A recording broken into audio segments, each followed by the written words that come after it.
जीवन भगिया ऐसी उलझी, फूलोगी कम कांटे ज्यादा। सिमटा जीवन डूबी सांसों, आना है तो अब भी आजा। यदि आपने अभी तक पिछला अध्याय नहीं देखा है तो मैं आपसे विनती करूँगा, कृपया करके पिछला अध्याय देखें, उसके बाद ही इस अध्याय में प्रवेश करें।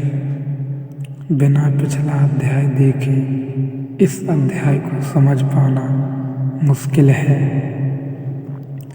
लेकिन कोई जूते की माला गले में डाल दे लाकर, एक फासला तत्काल निर्मित हो जाता है। हम जानते हैं यह हमारे गले में नहीं डाली गई, यह आदमी भूल में है, क्योंकि जूते की माला अच्छी नहीं है, हम अच्छी नहीं समझते, इसलिए हम उसे अपने गले में नहीं लेना चाहते। लेकिन फूलों की माला को हम सही समझते हैं, यह किसी और को डालने लाया होगा, या पागल है, या दुष्ट है, या शैतान है। हम जिम्मेवार नहीं रहते। उस वक्त वह आदमी जिम्मेवार होता है, और जब कोई फूल माला डालता है तब हम जिम्मेवार होते हैं, वह आदमी जिम्मेवार नहीं होता। तो निकटता बनती है। फूल की माला से सुख से एक निकटता की आकांक्षा है, क्योंकि सुख हमने चाहा है, जिसे हमने चाहा है उसके हम पास सरकते हैं, जाते हैं, तो हम दूर हटते हैं। दुख हमने चाहा नहीं, कभी सदा से सदा चाहा है, न कि न हो, इसलिए मिल भी जाता है तो हम दूर हटते हैं। सुख का मतलब है हम उसके करीब सरकते हैं, और दुख से हम दूर हटते हैं। तपस्या का सूत्र बन जाता है यह कि दुख में खड़े हो जाओ, ताकि धीरे धीरे साफ हो जाए कि मैं भोगता नहीं, मैं करता नहीं। तो महावीर 30 दिन भूखे रहते हैं। भूख में जानते हैं कि यह भूख है, मैं साक्षी हूँ। फिर इतनी 21वें दिन गांव में आकर भोजन लेते हैं। तब भोजन में जानते हैं कि न मैं भूख था, न मैं भोजन हूँ। वह भी मेरे बाहर घटना थी, यह भी मेरे बाहर घटना है। दुख में देखते रहते हैं कि दूरी है, फिर उसी दूरी को सुख में निर्मित करते हैं। तो तप एक सूत्र है। तप का अर्थ हुआ हम कर्ता और भोक्ता को तोड़ दें तो साक्षी का जन्म होना शुरू हो जाता है। इधर कर्ता भोक्ता बिखरा कि उधर साक्षी जन्मने लगता है। इसे कभी प्रयोग करके देखें। जरूरी नहीं कि कोई दुख को खोजने जाए, क्योंकि दुख आपको खोजते हुए काफ़ी ऐसे ही चले आते हैं। जब दुख आए तब थोड़े तप के सूत्र का प्रयोग करें। आपको महावीर जैसा तप करने की ज़रूरत भी नहीं है, क्योंकि महावीर जिस घर से आते थे वहाँ उन्हें काफ़ी सुख मिल चुका था। शायद उन्हें दुख का अनुभव ही नहीं था, इसलिए दुख चुनना पड़ा। आप जहाँ जी रहे हैं वहाँ दुख ही दुख है। कहीं और दुख खोजने की जरूरत नहीं।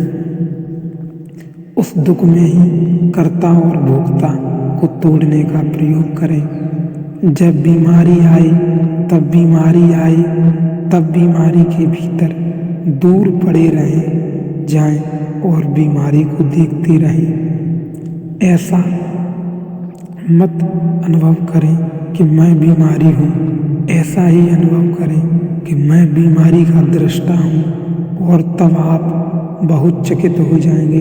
ऐसा अनुभव करते कि मैं बीमार हूँ ही नहीं, बीमारी छीड़ होने लगती है। ऐसा अनुभव करते ही आप और बीमारी के बीच अनंत फासला होने लगता है। ऐसा अनुभव करते ही अचानक आप पाते हैं कि भीतर सब स्वस्थ है। अचानक अंधेरे में कोई दिया दे और सब स्पष्ट हो जाए। कोई अचानक अंधेरे में दिया जला दे और सब स्पष्ट हो जाए। और वह स्पष्ट होने का जो क्षण है वह साक्षी का क्षण है। दूसरा सूत्र है ध्यान। महावीर का जोर तप पर है, बुद्ध का जोर ध्यान पर है। इसलिए बुद्ध और महावीर के अनुयायी एक दूसरे को बिल्कुल नहीं समझ सके। दोनों समसामयिक लेकिन अनुयायी बिल्कुल नहीं समझ सके, क्योंकि जोर बिल्कुल अलग अलग है और विपरीत मालूम पड़ता है। क्योंकि महावीर कहते हैं तप के बिना ध्यान कैसा, और बुद्ध कहते हैं ध्यान के बिना तप ना समझी है। और दोनों ही ठीक कहते हैं। और जगत का मजा यह है कि यहाँ विपरीत होने से ही दो बातें गलत हो जाती हैं। ऐसा नहीं है, यहाँ विपरीत बातें भी एक साथ सही हो सकती हैं। जगत इतना जटिल है और रहस्यपूर्ण कि यहाँ विपरीत बातें भी जरूरी रूप से दोनों ही गलत हो, ऐसा नहीं है।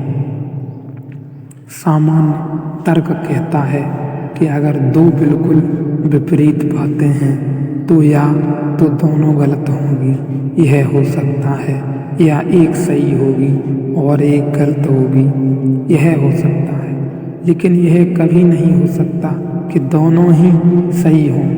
लेकिन यह जीवन के रहस्य से अपरिचय के कारण है। जीवन का रहस्य कहता है दोनों एक साथ सही हो सकती हैं। इसलिए महावीर और बुद्ध दोनों एक साथ सही हैं, बराबर सही हैं। यात्रा का पथ दिशा अलग अलग है।